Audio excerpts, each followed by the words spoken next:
Hey guys, good morning. Hope you're well. Another cold winter day here in Virginia. 4 weeks to spring, can't wait. It's been a brutal winter, but hope you guys are well.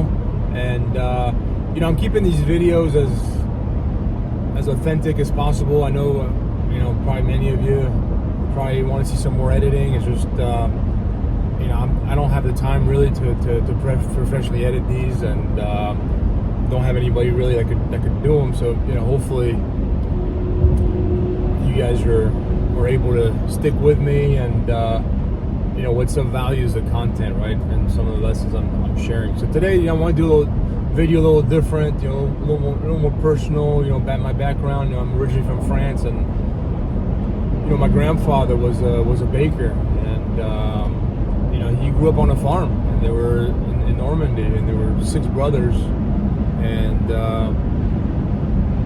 too many brothers to all take over the farm, so he had to find something else to do, another profession. So he trained to be a baker and to have a boulangerie, as you know, in France, a boulangerie and pâtisserie, and married my grandma, and it was a traditional family business where, like many European small businesses, where they, especially back in those times, where they lived upstairs.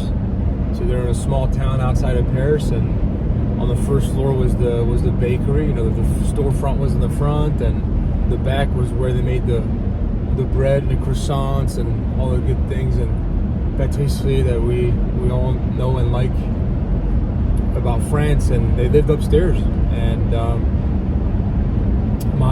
in those days, everything was made from scratch, and so my grandfather would spend his nights making the bread, croissants, and then during the day would deliver them. This was the days, I don't know if they still do that in France, maybe in some small communities, but it was the days when he had a little delivery van, and he would go around the village and make deliveries to his customers, and my grandmother would run the storefront. And it was a hard business, because it's a lifestyle business for sure, especially in France, like many European countries, but especially in France, their baguette and croissant is part of their everyday life, and they're always open. I mean, they never went on vacation. And I remember growing up, I would ask my grandpa about his business, about making bread, and it was such a hard business, and at the end he was so fed up with it that he never wanted to talk about it, never wanted to teach me really how to bake anything. I mean, it was just, I can fully understand now just the amount of work and hours that he poured into that business. And thankfully he was able to retire early. I think he retired at 55. But the other lesson to learn, and again, they were so busy. I mean, he worked since he was a kid. I mean, he worked on the farm, I think stopped school when he was 13, and just worked, right? Worked. And so there was no time, I think, for them to really develop something outside of work, a hobby or anything like that, which we take for granted, right? So what I'm about to say is obviously with that in mind. And he retired at 55, and I think because he didn't develop a hobby or anything, I think he probably got a little bored with life. And he did some gardening with my grandmother, and they traveled a little bit, but really just was mostly a homebody. And so I think it would have been good if he maybe would have had an interest he could have developed outside of work, and I think would have gave him more of a zest for life, after working all those years. But again, they worked so hard that I think just being able to relax was probably paradise enough. And in those days, those folks just worked just some crazy hours. And then today, still, obviously, people who are in restaurant business and run boulangerie in France, they still work long hours, but I'm not quite sure they do as much as the delivery. And I think, unfortunately, a lot of the stuff is frozen, right, where they just put it in the oven, and so it's not made fresh, every night by the bakers. I think a lot of that, is going on. And back in the days, it was just everything was just made from scratch. And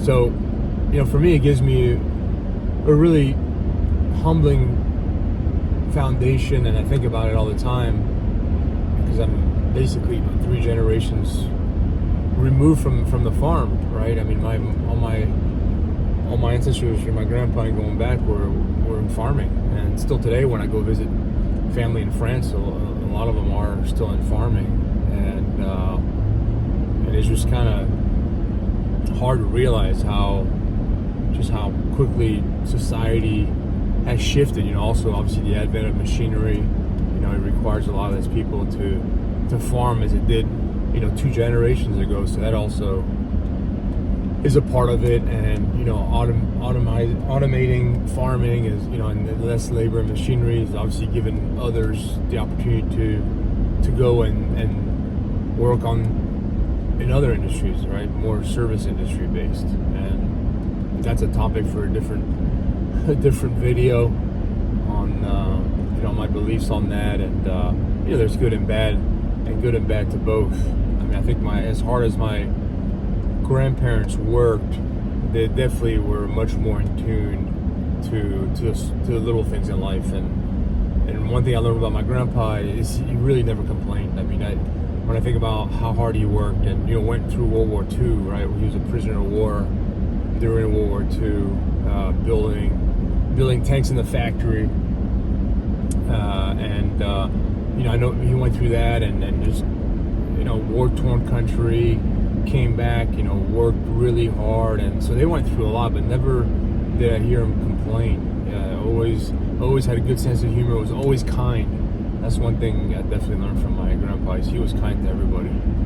It didn't matter who it was, from the janitor, all the way to banker or whoever the individual was in front of him. He was always kind, always respectful, and I definitely learned a lot of that from him. And then didn't complain. And I think about it often. I have no memories of him complaining.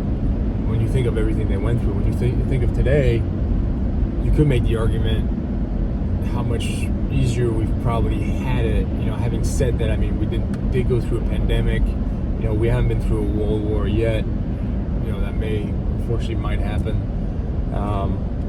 But just the resiliency, and the Greek saying of suffering your way to wisdom, which is something that I focused on a lot here recently.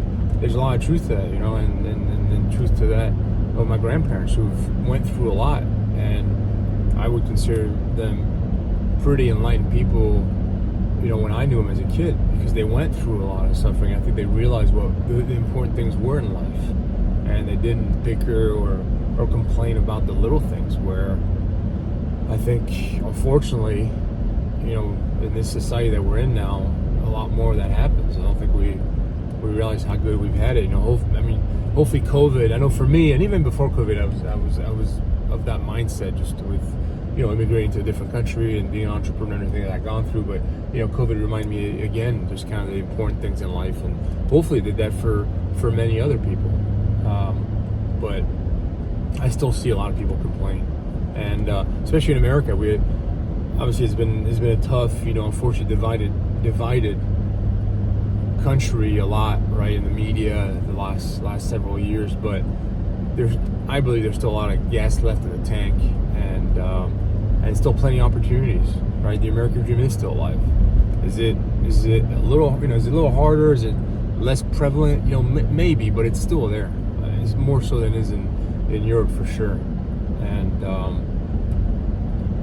my grandfather always used to say, speaking of America and France, he used to say that when America has a cold, France has the flu, right? So just again driving that point home about the different sides of the economy, and just how much more prosperous America is, and how much more independent, and less, not as weak, right, economically as France is, and now socially, in France as well. There's been some major issues.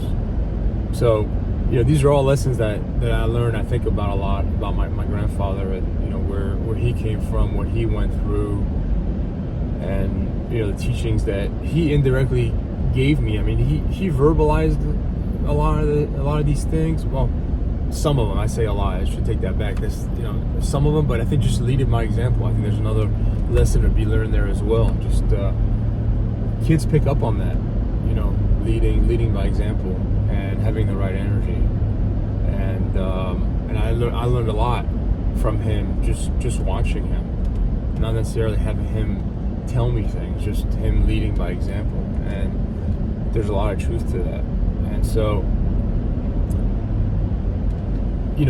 it was such a hard business, the bakery, and it still is today. I mean, you still have people in France. I'm talking about France specifically, just because I know that's where I'm from, and I understand that business. Hadn't seen my grandparents come out of that, and it was just really hard businesses, really hard businesses, and just like the restaurant industry, right? Restaurants tough today with the shortage of labor, inflation, the cost of goods, going up, and they're trying to still be somewhat competitive in their food pricing and trying to keep people employed, the high turnover that they have. I mean, it's a lifestyle business. It's a very hard business. Obviously, the one advantage is people have to eat, so you always have that. It's not like people are going to stop eating, but these are hard businesses, definitely. And so, I think the biggest takeaway from this video is just to be thankful, obviously, for things that we have, and not complain as much for things we don't have, and just to remember how good we have it. I think living in this time in history where we have a lot of opportunities, especially in the U.S., opportunities, a lot of freedoms. I know it might not seem that way. I know recently with everything that's gone on politically and the divide and all that, I know sometimes I feel that way, but you can't listen too much to the media, right? And you gotta take all that with a grain of salt, and you gotta stay positive and be the light, right, that you want to see in the world, and treat people with respect, and work hard, right? Also, for sure, a big lesson. Seeing my grandfather's, there's definitely satisfaction in working hard, and you got to work hard on anything that you work on. That's why on this channel I really spend a lot of time on these videos, talking about making sure you go through the thought process that this is something you're going to enjoy, that you enjoy, right? Passion is strong, right? We've talked about passion. That's something that's hard to strive for, but just if you can strive for liking it, if you like it, you're ahead of the game, right? And that's the type of things you want to work on. So appreciate you guys tuning in. As always, be sure to like, comment, subscribe. That helps get the message out to others, and helps also engage in the conversation. It'd be great to have some of you guys comment and ask questions, and will lead me to be able to respond with other videos. And I'm open to doing live events as well. As hopefully the channel, if it grows one day, I'm open to all that, and helping you guys as best as I can think through some of your next steps and what you're thinking for your life. All right, guys, have a great day. See you.